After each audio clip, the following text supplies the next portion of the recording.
अस्सलाम वालेकुम स्टूडेंट्स, मैं आपकी सिंधी की टीचर हूँ। आज हम सबक नंबर 1 पढ़ेंगे जो कि है सिंधी ऐं उर्दू अलिफ बे जो चार्ट। आइए हम अपना सबक शुरू करते हैं। अलिफ जिस तरह उर्दू में अलिफ होता है, सिंधी में भी इसी तरह होता है। बे जिस तरह उर्दू में बे होता है, सिंधी का बे भी इसी तरह होता है। इसके बाद हमारा तीसरा हुरूफ है बे। ये आप देख रहे हैं 2 नुक्ते ऊपर नीचे हैं, लेकिन इसका साउंड कोई भी नहीं है क्योंकि उर्दू में ये हुरूफ नहीं है। ये सिंधी अलिफ बे का तीसरा हुरूफ है जो बे के बाद आता है, इसलिए ये हुरूफ बे के कुंबे का हुरूफ शुमार किया जाता है।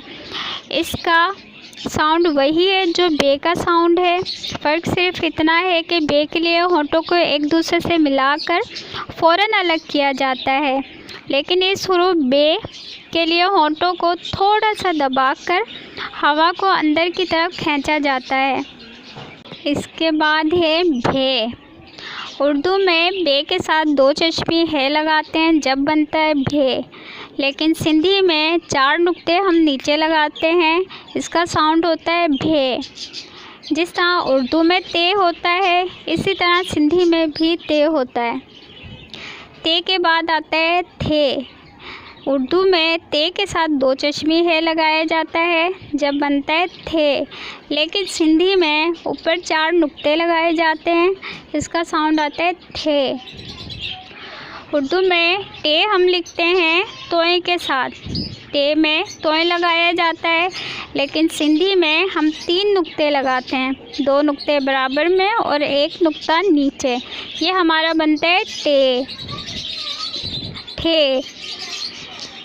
उर्दू में टे के साथ 2 चश्मे है का इजाफ़ा किया जाता है, तब बनता है हमारा ठे, लेकिन सिंधी में 2 नुक्ते ऊपर नीचे लगाते हैं, इसे पढ़ते हैं हम ठे। ठे के बाद आता है हमारा से। जिस तरह उर्दू में से लिखा जाता है, इसी तरह सिंधी में से होता है। से के बाद हम पढ़ते हैं पे। उर्दू में तीसरा हुरूफ हमारा होता है पे, लेकिन सिंधी में से के बाद हम लिखते हैं पे। पे के बाद हमारा जीम। जिस तरह उर्दू में जीम होता है, इसी तरह सिंधी में जीम होता है। जीम के बाद हमारा आता है जे। जे का कोई साउंड नहीं होता, इसके नुक्ते जीम की तरह 2 नुक्ते ऊपर नीचे होते हैं। ये भी सिंधी ज़बान का एक ख़ास हुरूफ है जो उर्दू ज़बान पर मुश्तमिल नहीं है।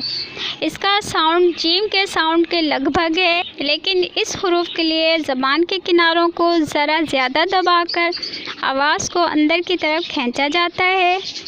दोनों ज़बानों में चंद अल्फाज ऐसे हैं जिनमें सिर्फ जीम और जे के हुरूफ का फ़र्क है। उर्दू में जीम और सिंधी में जे इस्तेमाल होता है। झे। उर्दू में झे 2 चश्मे है के साथ लिखा जाता है। जीम उर्दू में जीम के साथ 2 चश्मे है लगा दिया जाता है जब बनता है हमारा झे, और सिंधी में भी इसी तरह किया जाता है, 2 चश्मे है लगा दी जाती है, ये हमारा बनता है झे। झे के बाद आता है मुंज। इसका कोई उर्दू में साउंड नहीं।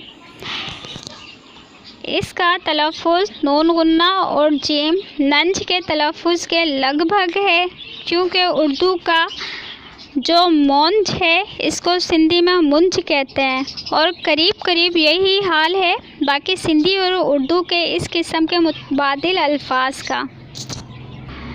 मुंज के बाद आता है चे। जिस तरह उर्दू में चे लिखा जाता है, इसी तरह सिंधी में चे लिखते हैं। चे के बाद हमारा आता है छे। चे के साथ 2 चश्मे है लगाया जाता है जब हमारा बनता है छे, लेकिन सिंधी में 4 नुक्ते लगाए जाते हैं, इसे हम पढ़ते हैं छे। जिस तरह उर्दू में हम लिखते हैं है, इसी तरह सिंधी में भी है होता है। है के बाद खे। जिस तरह उर्दू में खे हम लिखते हैं, इसी तरह सिंधी में खे। खे के बाद दाल। जिस तरह उर्दू में दाल लिखते हैं हम, इसी तरह सिंधी में। दाल के बाद हमारा आता है धे। उर्दू में दाल के साथ दो चश्मी है का इजाफ़ा किया जाता है तो हम पढ़ते हैं इसे धे। लेकिन सिंधी में दाल के ऊपर दो नुक्ते बराबर से लगाए जाते हैं, इसका साउंड होता है धे। धे के बाद ये है हमारा डाल, कि दाल की तरह है। देखिए इसके बराबर में दो नुक्ते हैं, बराबर में दो नुक्ते और एक नुक्ता हमारा नीचे, इसे हम पढ़ते हैं डाल। यह हुरूफ दाल के कुनबे में से है, जिसकी आवाज़ ज़बान के सिरे को बसूड़ों से लगा के इसको एकदम अंदर की तरफ खींचने से निकलती है। उर्दू ज़बान में इस हुरूफ की मुतबादिल मिसालें दाल और डाल दोनों हुरूफों में मिलती हैं। दाल के बाद हमारे है डाल। उर्दू में हम दाल के ऊपर तोएं लगाते हैं जब पढ़ते हैं हम डाल, लेकिन सिंधी में दाल के नीचे एक नुक्ता लगाते हैं तो हमारा बनता है डाल। डाल के बाद है हमारा ढे। उर्दू में डाल के साथ दो चश्मी है का इजाफ़ा किया तो हमारा बना ढे, लेकिन सिंधी में दाल के साथ दाल के नीचे दो नुक्ते हमने लगाए तब हमारा बना धे।